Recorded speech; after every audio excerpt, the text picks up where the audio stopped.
Welcome to part 2, connecting to the GitPod GDK.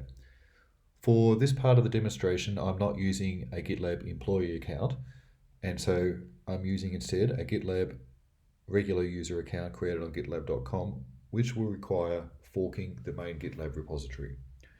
So let's go ahead and do that.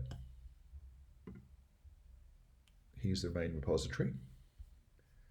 I press the fork button, fork it to my local namespace, and off it goes. I'll just stop the video here. This will take a little bit of time to complete. Okay. Now that the fork has completed, we can go ahead and start using GitPod. So we go over here to this GitPod button. If it's not visible, we just press the drop down and switch between the web IDE and GitPod. It is visible, so I will click the GitPod button and I'll be asked to log in with GitLab. Because this is the first time that I've used GitPod with GitLab, I'm going to authorize against my GitLab account. This is a one-time action. You won't need to do this after the first time.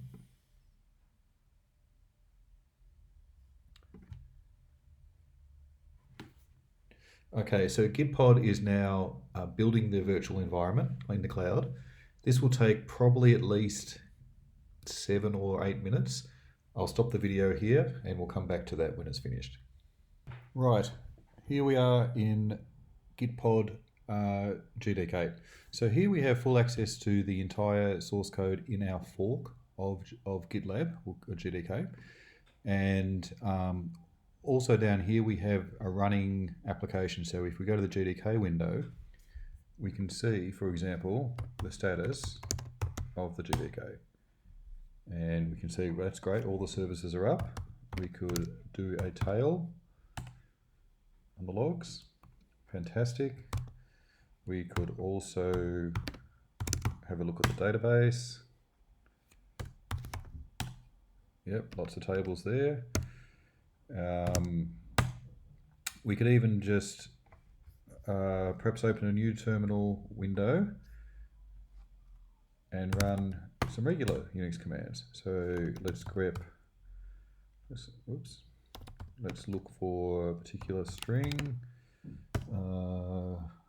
validate, deploy, okay, in the app folder, and there it is.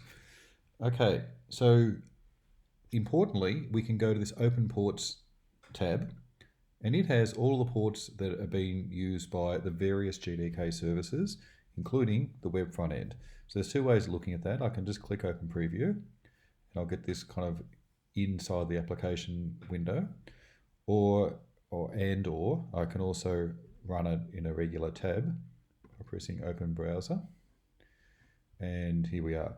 So what's the login? If I go back here, the GDK, let's close that, we don't need that now. We can scroll up and the password has actually been echoed here. A bit further back now. No, okay, we've gone too far back.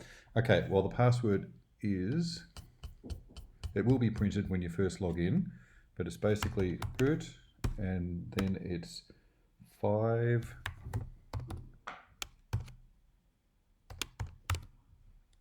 LIFE. That's the standard password for the development environment. So what we'll do is we'll just log in here, root, password. It's going to ask us to change the password once we log in.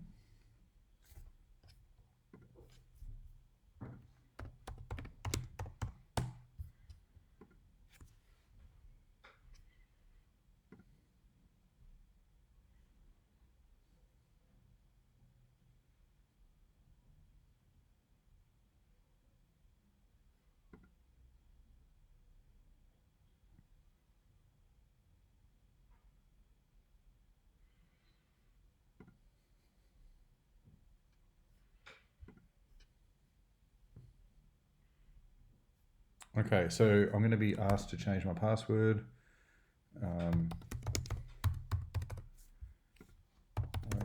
the password, and all good. Okay, so now I can log in. And this entire development environment is running on GitPod, and it's still accessible to me though externally. Okay, finally, if I could even run a particular spec, if I wanted to, from the command line, the faster way, well, the more thorough way would be to run it from the CI, but I can go and pick up a spec. So let's just grab something, anything really. Got this one.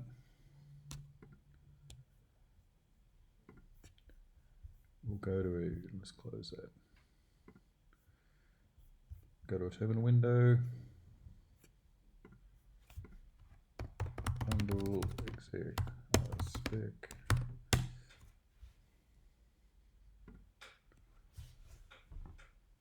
And that'll take a little minute to boot the full Rails environment, but it's actually going to go ahead and run our spec for us. Okay, so that's pretty much it in terms of a tour. And in the next tutorial, we'll just show you how to do a merge request and submit it back to the main branch. Thanks.